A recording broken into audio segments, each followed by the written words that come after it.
Les invito a abrir sus Biblias en la carta del apóstol Pablo a los Colosenses,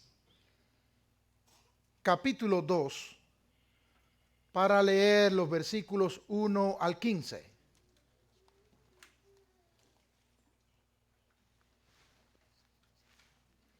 Carta a los Colosenses, capítulo 2, para leer los primeros 15 versículos.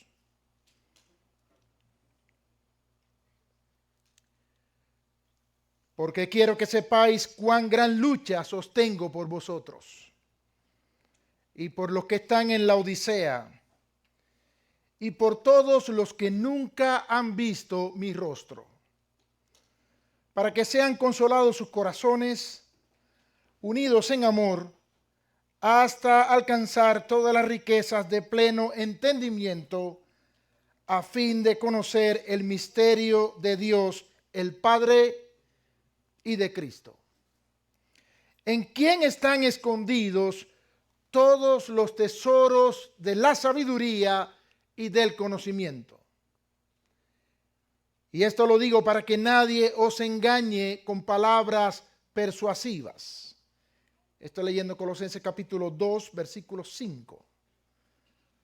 Porque aunque estoy ausente en cuerpo, no obstante en espíritu estoy con vosotros, gozándome y mirando vuestro buen orden y la firmeza de vuestra fe en Cristo.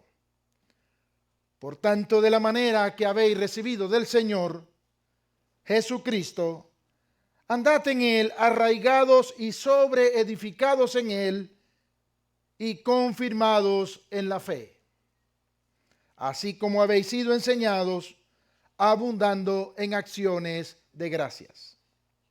Mirad que nadie os engañe por medio de filosofías y huecas sutilezas, según las tradiciones de los hombres, conforme a los rudimentos del mundo y no según Cristo.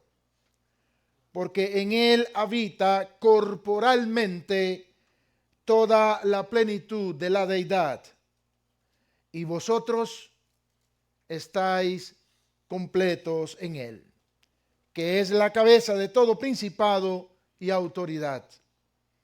En él también fuiste circuncidados con circuncisión no hecha a mano, al echar de vosotros el cuerpo pecaminoso carnal en la circuncisión de Cristo, sepultados con él en el bautismo, en el cual fuisteis también resucitados con él, mediante la fe en el poder de Dios que le levantó de los muertos.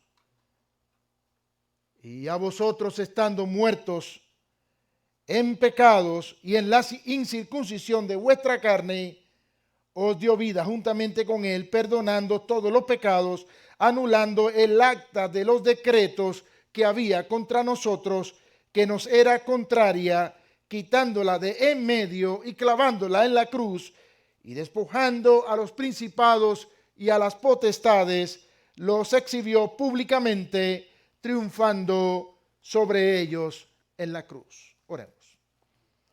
Padre nuestro que estás en los cielos, hemos levantado nuestra adoración a ti. Gloria a Dios. Y hemos terminado de cantar ¿qué sería de mí Amén. si tú no me hubieras alcanzado? ¿Y dónde estaría yo, Señor, si no hubiera alcanzado el perdón de ti? Aleluya. Cada uno de mis hermanos y yo hemos adorado tu nombre, porque eres el Dios que nos ha alcanzado para darnos salvación en Cristo. El hecho de que en la cruz del Calvario Cristo clavara el acta de acusaciones que había contra nosotros, y en la cruz del Calvario venciera a Satanás, el pecado y la muerte, y exhibiera públicamente a estos adversarios vencidos, produce en nosotros la seguridad de en quién estamos. Eres el Dios Todopoderoso.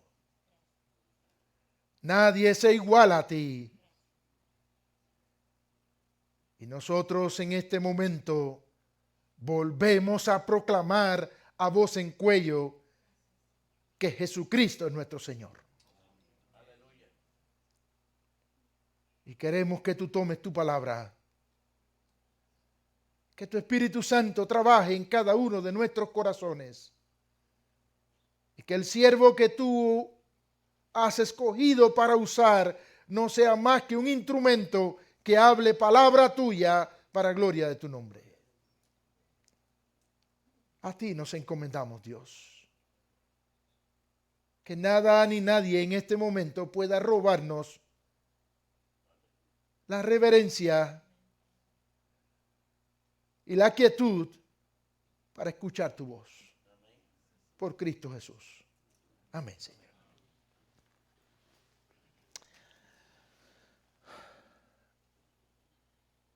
Hay un dilema en nuestro tiempo que no es nuevo. Y ya en tiempo del apóstol Pablo estaba. Algunos dicen, no es posible conocer la verdad y la voluntad de Dios. ¿Qué piensa usted? Por siglos algunos dijeron, solamente algunos escogidos que pasan muchos años dedicados al estudio teológico pueden entender la verdad de Dios. Y ya en tiempo del apóstol Pablo, este criterio existía diciendo, ven, te voy a llevar a un nivel superior. Te voy a poner en otro estatus para que puedas entender los misterios de Dios. Bueno, el texto que hemos leído es parte de la carta a los Colosenses, escrita por el apóstol Pablo.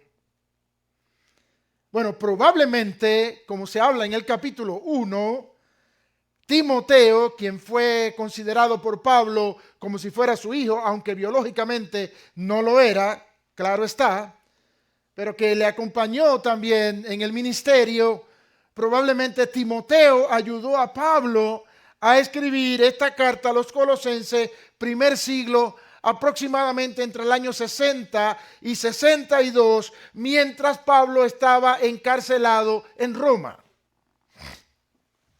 Ahora no sé si esto que voy a decir va a ser nuevo para algunos, pero Pablo no fundó la iglesia en Colosas. ¿Sabía eso, verdad? A veces pensamos que todas las cartas que Pablo escribió son a iglesias que él fundó. Pablo no fundó la iglesia en Colosas, ni siquiera tenemos alguna narración en la Biblia que Pablo la hubiese visitado personalmente en algún momento. Oh, esto hace más interesante la carta porque Pablo no fundó aquella iglesia. Esa iglesia probablemente fue fundada por Epafras, uno de los colaboradores de Pablo, y parece que Pablo nunca los vio cara a cara. Así que está escribiendo una carta llena de instrucciones de Dios y de exhortaciones de Dios a una congregación de la cual nunca fue pastor. Pero como dije hace unos minutos, ya la iglesia para aquellos años, 30 años después que Cristo había ascendido a los cielos, ya la iglesia naciente estaba siendo influenciada por enseñanzas heréticas, por herejías. Y había una mezcla del legalismo judío con el misticismo, un poco de adoración a los ángeles y un poco de la filosofía griega. Y si usted tiene interés de saber más de esto, lea el capítulo 2. En el capítulo 2, específicamente los versículos 8 al 23, Pablo da una reseña de todas aquellas cosas. aquellos que decían, tú no puedes entender la verdad de Dios, pero yo te voy a poner a un nivel más alto para que tú sí puedas entenderlo. ¿Se le parece a usted a algo que estamos escuchando contemporáneamente? Algunos que dijeran, pareciera que la Biblia no está completa y yo sí soy el ungido para ponerte en un lugar más alto. Estamos igual. Y cuando Pablo vio que todas esas herejías, todo ese sincretismo religioso amenazaba con desviar a los cristianos del evangelio puro, escribió esta carta para confrontar las enseñanzas falsas que algunos estaban haciendo y sobre todo, escuche bien, para reafirmar que Cristo es absolutamente suficiente para la salvación suya y mía. Y que los hijos de Dios, los creyentes en Cristo, los cristianos, estamos completos en Él. He titulado a este sermón, En Cristo estamos completos. De manera tal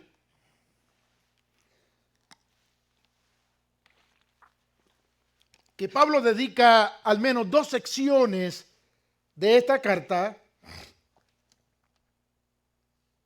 como dije anteriormente, para ayudar a una iglesia que no era su iglesia, pero era la iglesia del Señor. Y está centrado en que la cristiandad de aquel momento en Colosa, como la cristiandad de Jacksonville en este momento, estemos seguros que Cristo es absolutamente suficiente y que en Cristo estamos completos y no necesitamos más. Hay un texto que no puedo dejar de leer porque es precioso. Bueno, toda la palabra es preciosa, pero este texto en particular del capítulo 1 de esa carta, comenzando con el versículo 15, Pablo hace una narrativa tan descriptiva que nos hace ver la grandeza y superioridad de Cristo. Y Pablo dice, Colosenses 1, versículo 15 en adelante, Él es la imagen del Dios invisible, el primogénito de toda creación.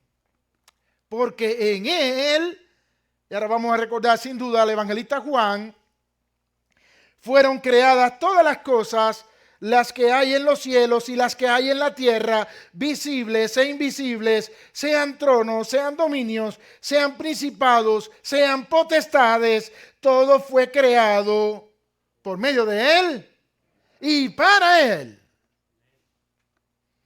Y Él es antes de todas las cosas y todas las cosas en Él subsisten. Y Él es la cabeza del cuerpo que es la iglesia, Él que es el principio, el primogénito de entre los muertos, para que en todo tenga la preeminencia. Por cuanto, mire este versículo, por cuanto agradó al Padre que en Él habitase toda plenitud. Y por medio de Él reconciliar consigo todas las cosas, así las que están en la tierra como las que están en los cielos, haciendo la paz mediante la sangre de su cruz. Necesitaríamos unos cuantos domingos para desmenuzar este texto y recrearnos en la descripción de Cristo que Pablo hace como el Cristo todo suficiente y todo lo que usted y yo necesitamos. Hay 3 cosas que Pablo toca en su carta. Primero va a hablar de la grandeza de Cristo. Nada es superior que Cristo. Segundo va a hablar, nosotros estamos completos en Cristo. Y tercero, capítulo 13 en adelante, Pablo va a decir cómo vivimos ahora acorde a esa nueva identidad que tenemos en Cristo. Así que para nosotros en el año 2025, la carta a los Colosenses sigue siendo extremadamente relevante. Cuando tenemos un bombardeo de filosofías, un poco de misticismo también, y un poco de pensamiento propio de personas que quisieran añadir al evangelio puro de Jesucristo lo que ya fue dicho.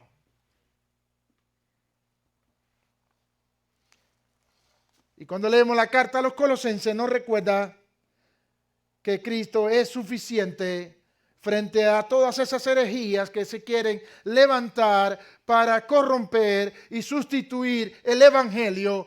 No hay nadie ni nada más grande, más sublime que nuestro Señor Jesucristo. De manera tal que como hijos de Dios tenemos el desafío de vivir de una manera íntegra y comprometida con nuestra fe en ese Cristo que nos hace completo. Ahora quiero que vayamos a el versículo 1 en adelante. Cuando Pablo dice, porque quiero que sepáis cuán grande lucha sostengo por vosotros y por los que están en la Odisea y por todos los que nunca han visto mi rostro. Es interesante que hay una serie de congregaciones que Pablo no fundó y no visitó y comenzaron a hacer la carga espiritual para el hombre de Dios. Y esto debía llevarnos a pensar que nuestra única preocupación no debería ser por nuestros hermanos en la iglesia en Ashland, sino preocuparnos igualmente porque los demás hermanos que están sintiendo el mismo bombardeo de doctrinas que no son de Dios pudieran conocer íntegramente la verdad de Dios. Pablo dice, yo estoy preocupado por ustedes, para que sean consolados sus corazones, unidos en amor, hasta alcanzar todas las riquezas de pleno entendimiento. Ahora paremos ahí. Pablo dice, yo estoy preocupado porque ustedes puedan alcanzar toda la riqueza de pleno entendimiento. Yo quiero que la iglesia en Colosa, la iglesia en la Odisea y otras iglesias que yo no conozco personalmente puedan entender plenamente la verdad de Dios. ¿Quiere usted eso? Pareciera que a veces solamente estamos preocupados por el grupo que nos rodea en nuestra congregación local.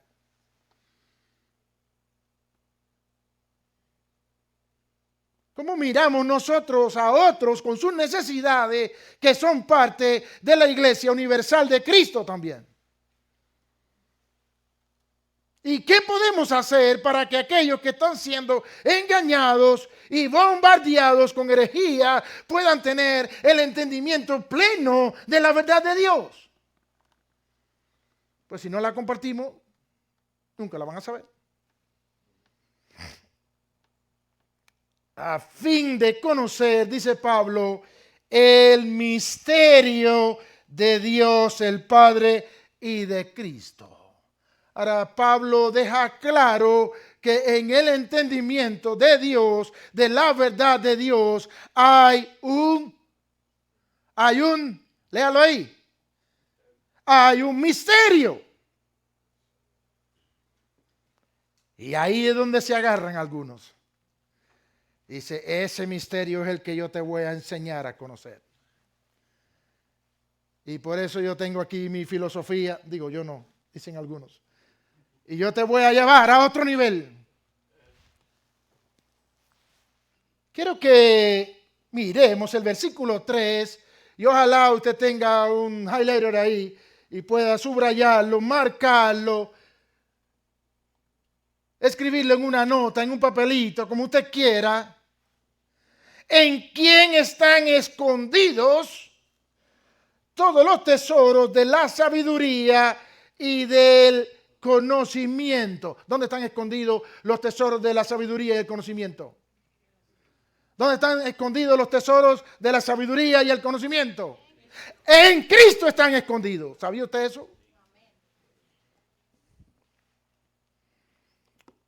Ahora la pregunta es, pastor, ¿y ahora qué? Pablo dice que es un misterio, pero que él quiere que los cristianos tengan el entendimiento pleno de la verdad de Dios. Sin embargo, ahora dice que esa verdad de Dios es un misterio que está escondida en Cristo. ¿Y ahora qué? Si está escondido en Cristo y es un misterio, ¿podemos saberlo? Estos tesoros de la sabiduría y del conocimiento están ocultos no de nosotros, sino para nosotros. ¿Entendemos eso? Ustedes me están mirando muy serio hoy. Están escondidos no de nosotros, sino para nosotros. Y el valor de estar arraigados en Cristo, edificados en Cristo, es que ese misterio de sabiduría y conocimiento que está escondido en Cristo es hecho partícipe a los que estamos en Él. Y no necesita ningún segundo nivel.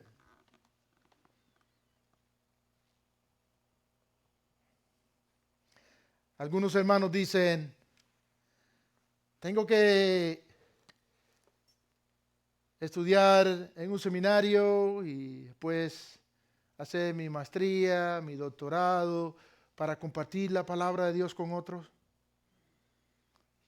Mire, es un poco contraproducente que quien diga esto soy yo. El pastor que ha pasado toda su vida estudiando y sigue estudiando. Y entiendo que hay un grupo de cristianos que no somos ni mejores ni peores, que Dios escoge para esta tarea y es correcto. Pero no espere a compartir la verdad de Dios a que llegue ese momento, porque ese momento cumbre nunca va a llegar. Y he pasado toda mi vida en lo mismo y seguiré en lo mismo por la gracia del Señor. Y siempre aprendemos más y más y más. Pero no podemos esperar a un momento cumbre para decir, ahora puedo compartir la verdad de Dios con otro. Comparta lo que ya sabe.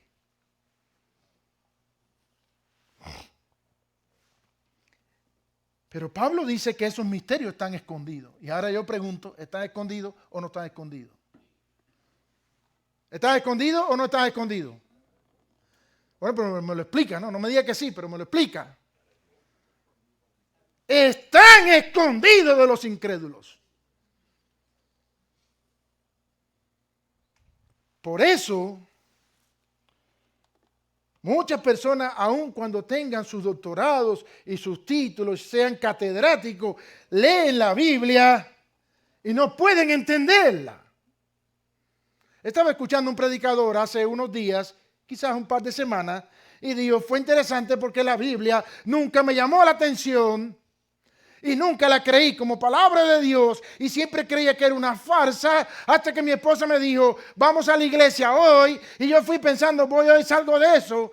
Y dice, y ese día llegamos y el Señor nos tocó y cuando yo salí de ahí, yo estaba convencido que la Biblia es palabra de Dios, que la Biblia es real y que Cristo es real. Y ha dedicado, yo no sé si 40 años ya de ministerio, todavía sigue en un ministerio activo. Está escondida para los incrédulos. Entonces no está escondida de nosotros, está escondida en Cristo para nosotros.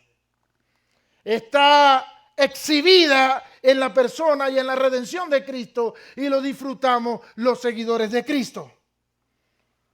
Ahora, ¿qué querían hacer los falsos maestros en Colosa? Iniciar a la gente en un conocimiento superior. Un día pasé por una iglesia en Cuba, en La Habana, en la capital, y sé que hay en otras partes del mundo, decía Iglesia de Cristo Científico. ¿Y eso qué cosa es? ¿Sabe qué es? Una iglesia espiritista.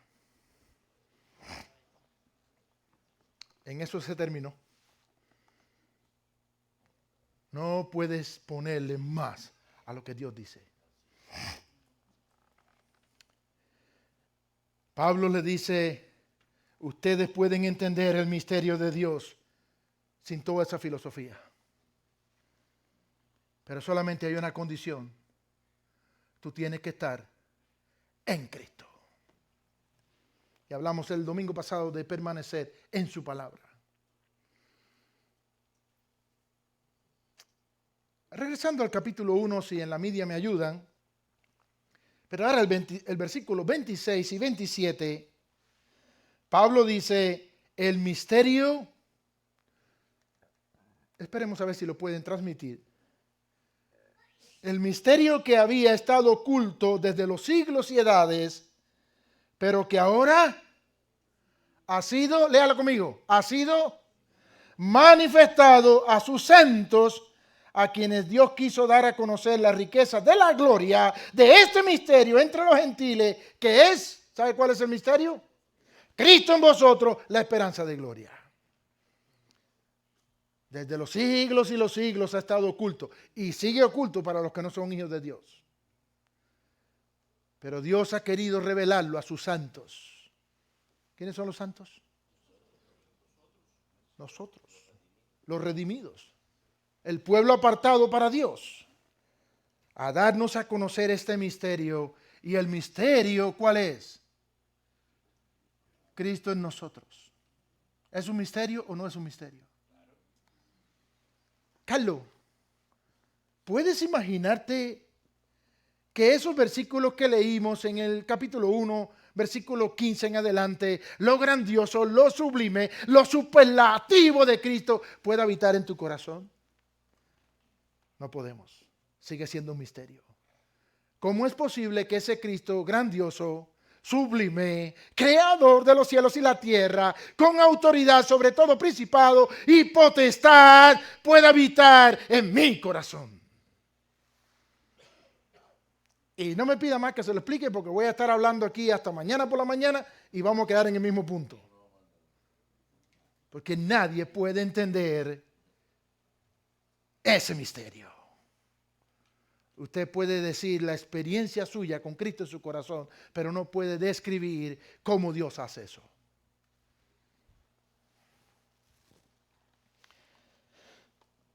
Así que Pablo estaba echando por tierra toda aquella lucha de los gnósticos, que solamente un grupo de élite podía entender la verdad de Dios. Pablo dice, cada creyente tiene acceso a la sabiduría completa que se encuentra en Cristo. Ahora notemos que hay una diferencia que Pablo hace. Pablo habla de conocimiento y habla de sabiduría. Dice que en quien están escondidos todos los tesoros de la sabiduría y del conocimiento. Pablo no dice que uno es bueno y otro es malo. Pablo dice necesitamos los dos. Necesitamos la sabiduría, pero necesitamos el conocimiento. Ahora, ¿qué diferencia hay? El conocimiento podríamos definirlo muy rápidamente como el entendimiento de la verdad. ¿Y la sabiduría? Es la aplicación de ese conocimiento. Si tenemos el conocimiento de la verdad, pero no lo aplicamos, tenemos un cerebro grandote, espiritualmente hablando, pero no tenemos sabiduría para vivir en consonancia a ese conocimiento. Tenemos que saber la Biblia, ¿verdad? Tenemos que explorar la Biblia. La Biblia no se mete con un chip que yo me la meto aquí. Hay que leerla y escudriñarla. Y siempre digo que cuando llegue el momento de la crisis, ahora hay una llamada por teléfono pastor, ¿qué debería hacer? Mi palabra tiene nada de autoridad frente a la autoridad de Dios. En la palabra de Dios está el versículo, pero si no lo leí, si no lo aprendí, ahora no tengo la sabiduría para aplicarlo en el momento determinado. El conocimiento te da un juicio prudente. Sabes qué hacer, pero la sabiduría te da el actuar prudentemente. Así que cuando algunos quieren sacar el driver license, la licencia de conducción, usted estudia toda la teoría, ¿verdad? ¿Qué debo hacer si estoy en esta situación? ¿Qué debo hacer frente a esta señal? ¿Qué debo hacer en esta otra situación? Pero luego cuando toma el timón, ¿qué? A algunos se le olvida que hay que detenerse completamente en la roja.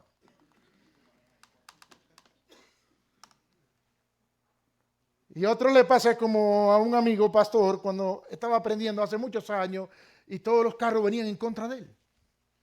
Y mira, todos los carros van en contra mía. El que iba en contra era él.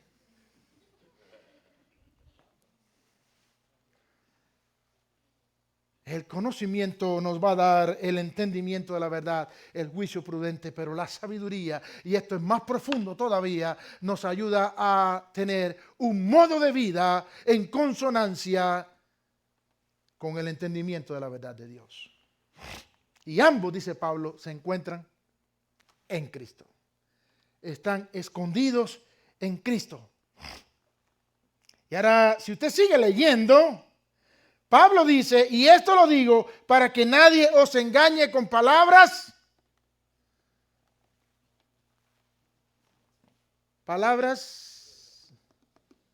Léalo, por favor, versículo 4 del capítulo 2. Y esto lo digo para que nadie os engañe con palabras persuasivas. Solamente el conocimiento y la sabiduría de Cristo me pueden guardar de ser engañado con palabras persuasivas, con una argumentación falsa. Le voy a regalar un detalle. Esta palabra, en el original en griego, de palabra persuasiva, se utiliza en todo el Nuevo Testamento y por ende en toda la Biblia, solamente esta vez. Así que si persuasiva es extraña en español, en el griego era bien difícil. En todo el Nuevo Testamento se utiliza esta sola vez. Pero el diablo va a venir con palabras persuasivas y la verdad y la persuasión. ¿Sabe lo que es la persuasión, verdad? Te convenzo, te trato de convencer, te lo adorno bien bonito. ¿Recuerda lo que hizo el diablo con Eva? Con que Dios ha dicho que no comáis de todo el árbol del huerto. Ya eso era mentira, pero estaba armando su mentira. Sabe Dios que el día que de él comiere, seré como Dios, sabiendo todas las cosas. Aquí lo que pasa es que Dios te quiere opacar y no quiere que tú seas como él. Y Eva dijo, mire, si la palabra persuasiva es profunda, que Eva no tenía naturaleza pecaminosa como usted y yo.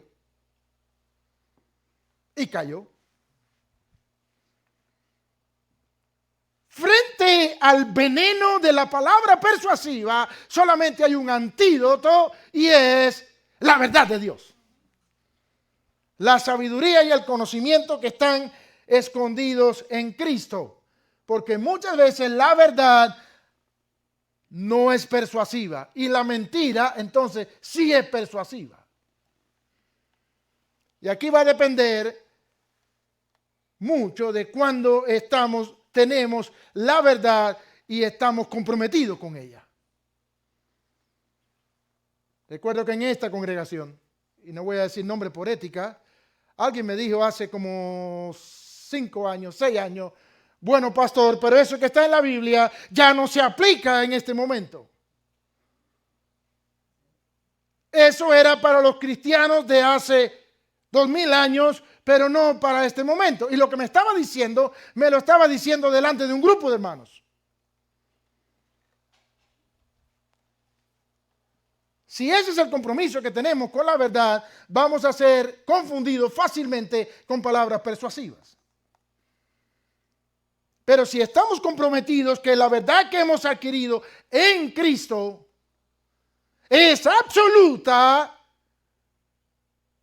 nada nos podrá sacar de ahí, y lo que es bendición aquí, es bendición aquí, y lo que es pecado aquí, es pecado aquí. Diga quien quiera lo que tenga que decir.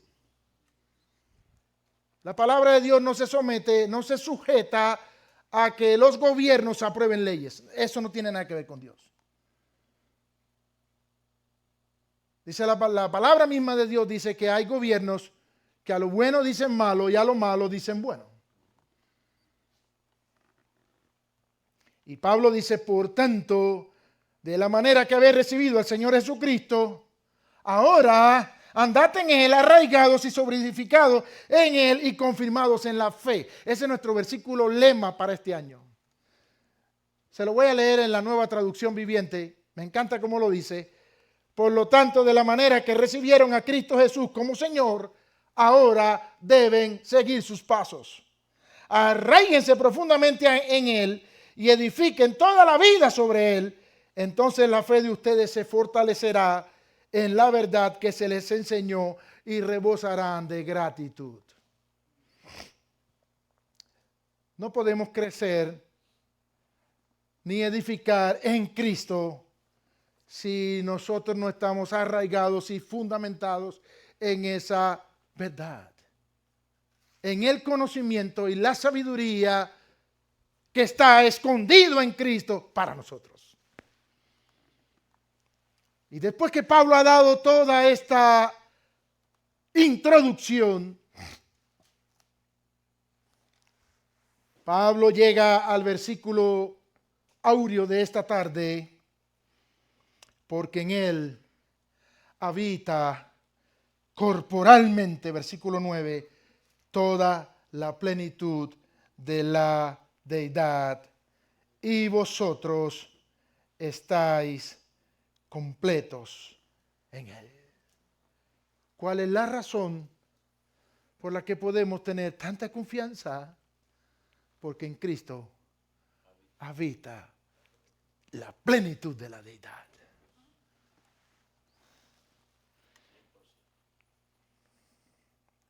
Y nosotros estamos completos en Él.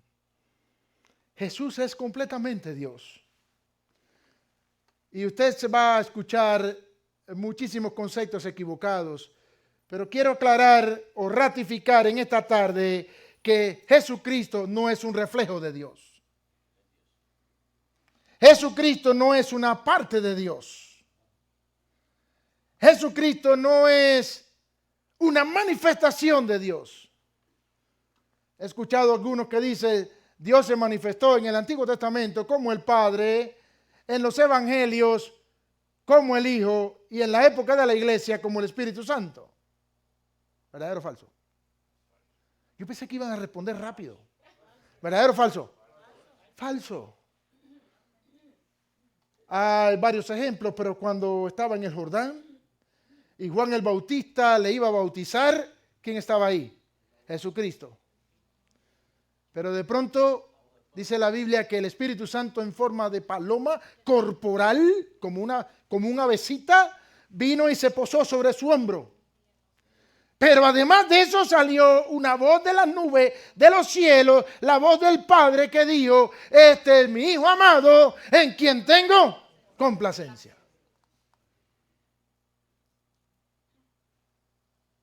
Y en el monte de la transfiguración, 3 de sus discípulos pudieron escuchar otra vez la misma voz, mientras la ropa de Cristo se transfiguró y su rostro más blanco que la nieve.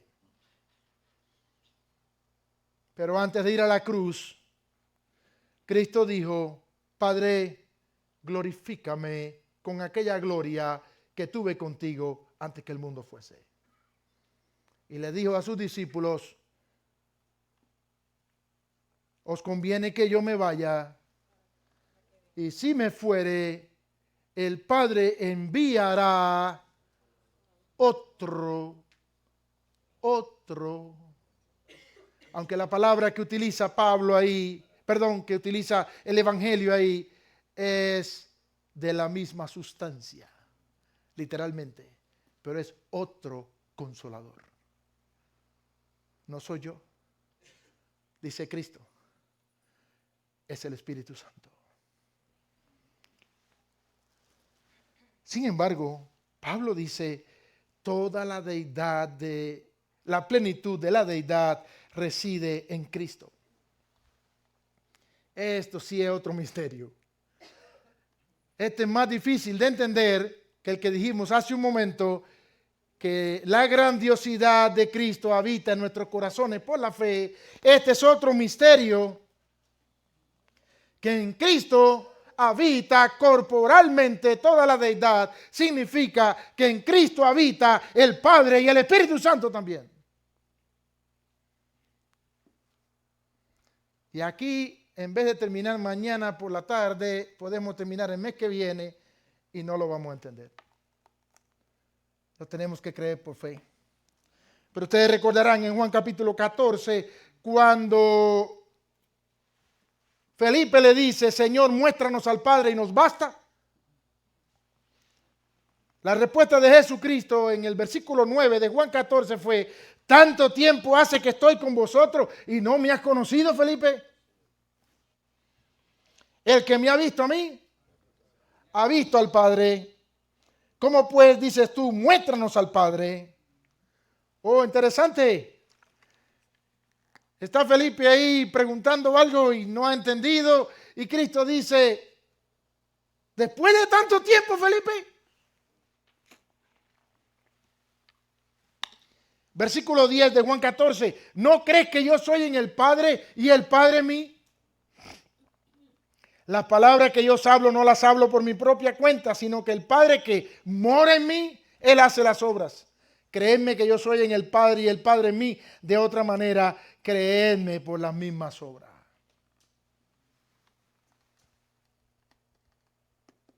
Si nosotros buscamos conocer a Dios, ¿a dónde tenemos que mirar? A Cristo. Recuerdo hace como 3 años un joven vino y me hizo una pregunta. Bien jovencito. Estaba entrando a la adolescencia. Y cuando yo le respondí, me dijo, no, pastor, porque yo creo esto. ¿Por qué? Yo lo busqué en Google. Cierto. ¿Y tú crees que Google es Dios? ¿Tú crees que ChatGPT es Dios?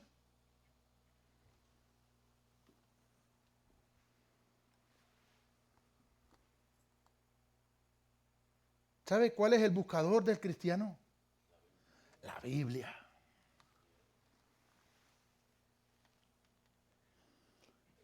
Y yo traté al muchacho con mucho cariño. Tenía apenas 11 años, algo así. Yo lo busqué en Google. Y todavía me dice, pastores, que tú no entiendes. Yo estaba tratando de ser paciente, pero se me estaba llenando la presión. Pastores, que tú no puedes entenderlo, pero yo lo busqué en Google.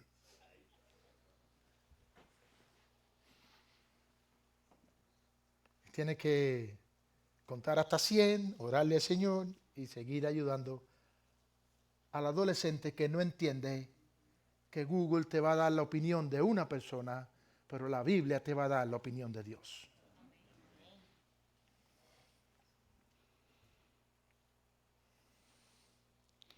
Así que cuando queremos enfocarnos en conocer al Dios que no hemos visto,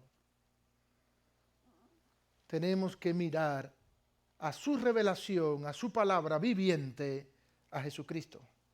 Y no necesitamos buscar más revelaciones fuera de eso. Mire, yo no soy antitecnológico. Pero en estos días yo uso toda la tecnología. Estaba buscando algo y lo puse en ChatGPT. Y dije, pero esto me lo está inventando.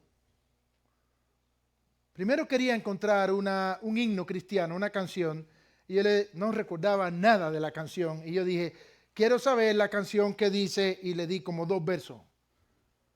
Y ChatGPT me puso los 2 versos y añadió lo que quiso debajo. Y dije, ¿qué? Pero... Y cuando lo intenté como 3 veces, me di cuenta que ChatGPT no quería decir, no me lo sé. Entonces yo dije, quiero saber la historia. Yo quería traer una ilustración aquí. Y yo sabía la historia, pero no sabía dónde encontrar todos los detalles. Y puse la historia y yo dije, esto me lo está inventando. Pero siempre me da unas pistas que puedo seguir buscando en otro lado, llegar a las fuentes confidenciales, ya cuando tengo los nombres y todo, y averiguar todo fidedignamente. Cuidado. Son útiles, son recursos, pero no son Dios. No necesitamos buscar otra fuente de revelación, porque en Cristo habita corporalmente toda la deidad. En el Antiguo Testamento, la presencia de Dios estaba en el tabernáculo o en el templo, circunscrita a un espacio, a una geografía, a una coordenada geográfica. Ahora está en Cristo. Está en todo lugar, no está confinada a una geografía específica. Habita corporalmente en Cristo y es todo, absolutamente todo lo que necesitamos para sentirnos suficientes en Él. Y vosotros estáis completos en Él, que es la cabeza de todo principado y potestad. En otras palabras, vosotros estáis llenos, cumplidos, satisfechos. En Cristo hemos recibido todo lo necesario para nuestra relación con Dios. No hay carencias espirituales cuando estamos en Cristo. Todo lo que necesitamos para salvación, santificación, comunión con Dios se encuentran en Cristo. Ahora, ¿cómo se traduce eso en términos prácticos? Porque probablemente tenemos todo el conocimiento, pero ¿qué hay con la sabiduría? ¿Qué hay cuando tengo que tomar la decisión? ¿Qué hay cuando tengo que llevarlo a la acción? ¿Cómo se traduce todo esto en términos prácticos? Número 1, tu identidad y mi identidad como hijo de Dios no está definida por el pecado.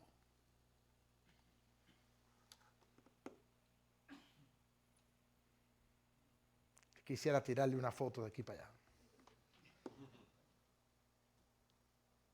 ¿Te define tu pecado? ¿En la práctica? No me lo digan en el conocimiento, dígamelo en la sabiduría.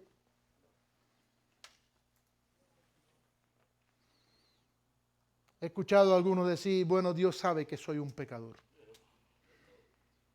Y oran así, Señor, pequé, pero es que tú sabes, Señor, que somos carne, como dice Ramoncito. ¿Recuerda si real o no, la historia que les hice de el aguilucho en el corral de gallina? Que alguien lo encontró el huevo, lo puso, salió, pero después se dio cuenta que era un águila. Pero como él se crió con los pollos, él comía maíz y no volaba. Y por más que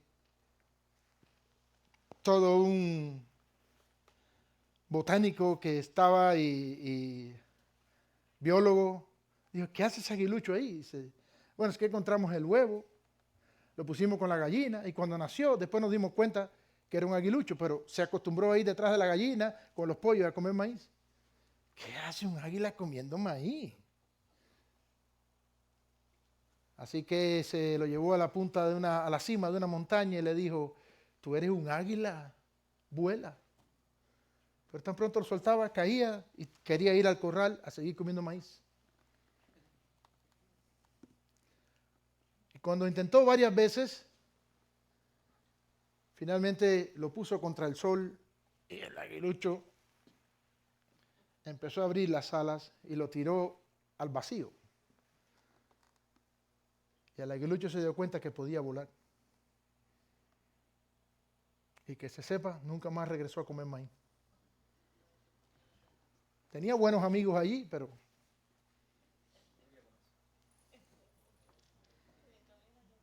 perdonen la comparación. Es una historia más larga, pero si la identidad suya la define su pecado, o la mía la define mi pecado, tenemos un gran problema.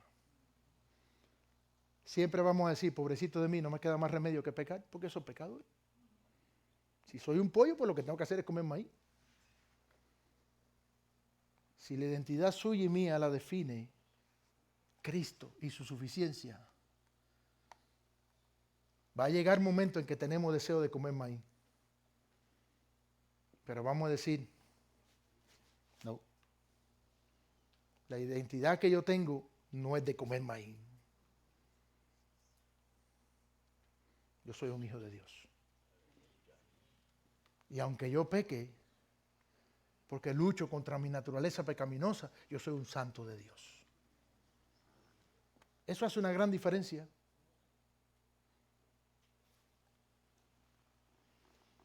Así que en términos prácticos, saber que todo el conocimiento y la sabiduría están en Cristo para nosotros y que no necesitamos buscar en otra parte, nos ayuda a saber que yo estoy completo en Él y que soy un santo de Dios por lo que Cristo hizo por mí, porque la justicia de Cristo está sobre mí.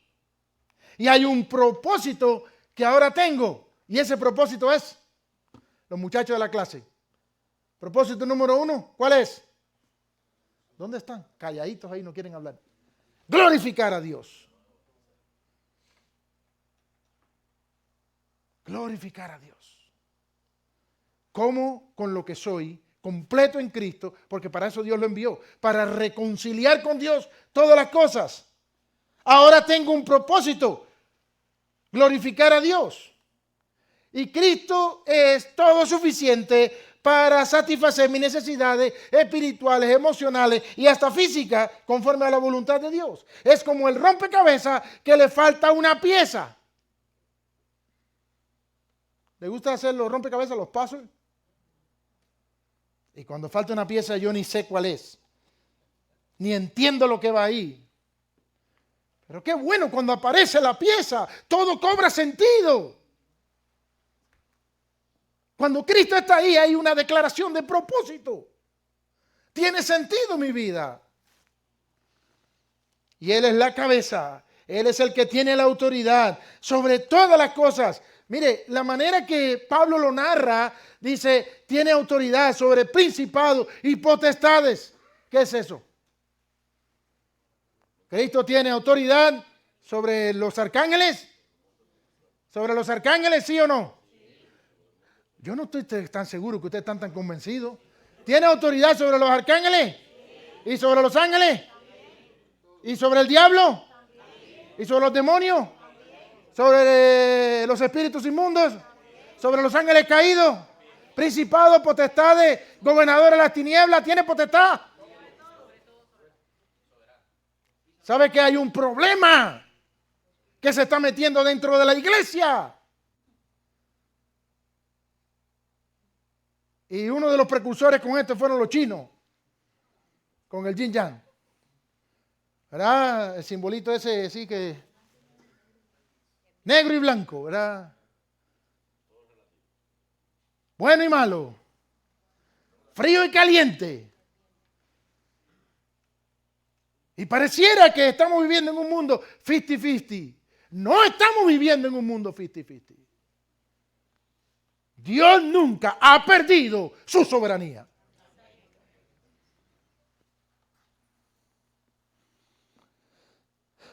A veces yo oigo unos amén por ahí que no deberían decirse. Y otra vez esperaría que en un momento así hubiera un amén bien grande.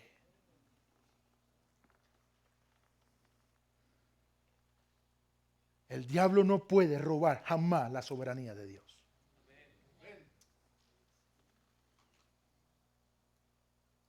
Quiso hacer añico la vida de Job y Dios le dijo, quítale todo lo que quiere, pero no lo puedes tocar.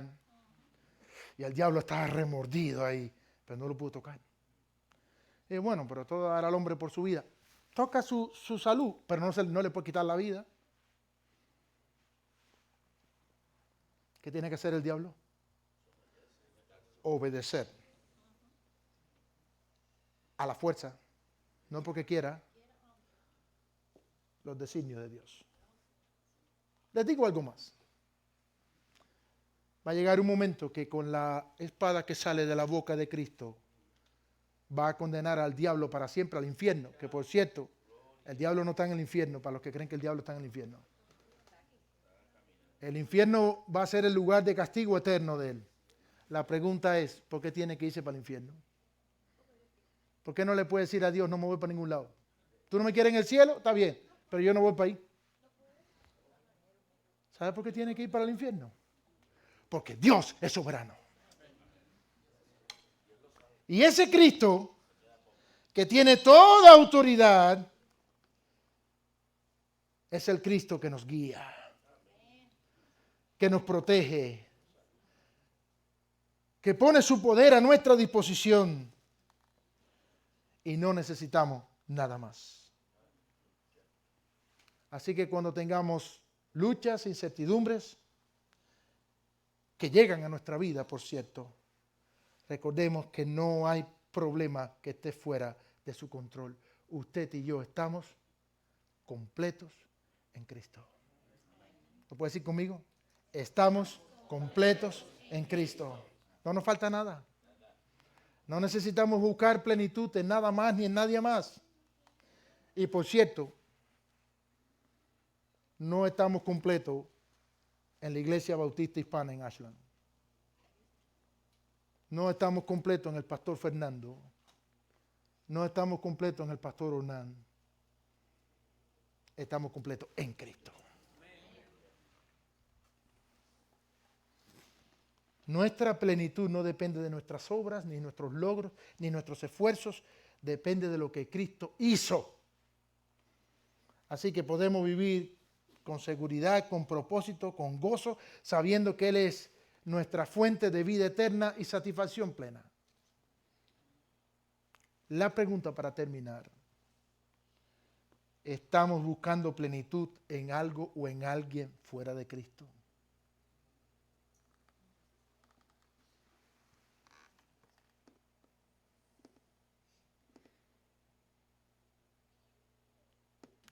Cuando yo era jovencito, empezó a visitar la iglesia un jovencito que quería ser pelotero. Y mi padre gastó horas con ese muchacho y él decía, no, para yo ser feliz, yo tengo que ser pelotero. Y mi padre le habló del evangelio, de la satisfacción en Cristo, y él le llegó a decir, estoy dispuesto a ir al infierno si eso es negociable por ser pelotero. Y para mí fue espeluznante escuchar eso. Pero sin ir a ese extremo ya casi ridículo, a veces ponemos nuestra satisfacción en logros personales, en cosas materiales.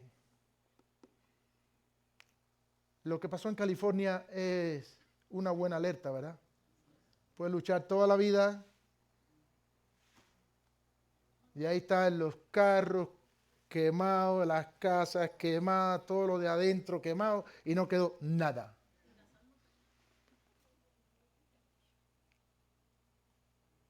¿Y sabe qué tiempo toma que se queme la casa de sus sueños y de mis sueños? 20 minutos. Y eso si no hay un terremoto. Pero a veces tenemos el conocimiento de que en Cristo estamos completos, pero no tenemos la sabiduría para aplicar eso en la vida cotidiana. Y no tengo manera de explicarlo de otra forma. solamente se logra arraigados y edificados en Cristo. No sale como una frase mágica, abracadabra. En Cristo y en su palabra. Descansar en la suficiencia de Cristo, en lo que ha hecho por nosotros. Es más, ninguno de nosotros necesitamos esforzarnos para que Dios nos acepte. ¿Alguien dice qué tengo que hacer para que Dios me ame más? Nada. No puedes hacer nada para que Dios te ame más. ¿Y sabes qué? No puedes hacer nada para que Dios te ame menos. Te amó porque quiso. Me amó porque quiso. No porque yo era buena persona, ni por mi cara linda. No, me amó porque quiso. Y en Cristo, tú y yo somos aceptados. En medio de una sociedad que lucha todo el tiempo en que no me aceptan, en Cristo somos aceptados. En Cristo estamos completos. Que el Señor les bendiga en esta tarde, es mi deseo. Vamos a orar. Y una vez que oremos, por favor, me disculpan que no voy a ir a la puerta. Nos vamos a despedir y voy a pedir que todos los hermanos miembros bautizados de la iglesia nos quedemos aquí adelantito. Les prometo que no son más que 5 minutos, pero sí quisiera reiterarle a todos, visitas, hermanos, todos. Sería un gran placer que el domingo entrante estemos todos juntos aquí, celebrando el 36 aniversario de la gracia, la misericordia y la bendición de Dios. Oramos. Padre nuestro que estás en los cielos, gracias por Cristo. Gracias por su sacrificio en la cruz. El sublime, grandioso y maravilloso Jesucristo, el creador de los cielos y la tierra, el Dios de autoridad aún sobre el diablo mismo, el Dios soberano, en el cual habita corporalmente la plenitud de la deidad. Gracias, Señor, porque los misterios que escondiste de los sabios y los entendidos, lo has revelado a tus hijos. Gracias, Padre, porque en Cristo está escondido el entendimiento y la sabiduría de tu verdad que nosotros necesitamos, y en Cristo la disfrutamos. Hay un desafío. Probablemente todos o casi todos de nosotros tenemos el conocimiento, pero necesitamos más de la sabiduría para que ese conocimiento se convierta en acción práctica en los desafíos cotidianos de la vida. Padre, si hay otras cosas que nos están haciendo sentir completos, ayúdanos a quitar nuestra mirada de ellas y mirar a tu Hijo Jesucristo, que para ti sea toda gloria, por Cristo Jesús. Amén y amén. Que Dios les bendiga, mis hermanos. Estamos despedidos.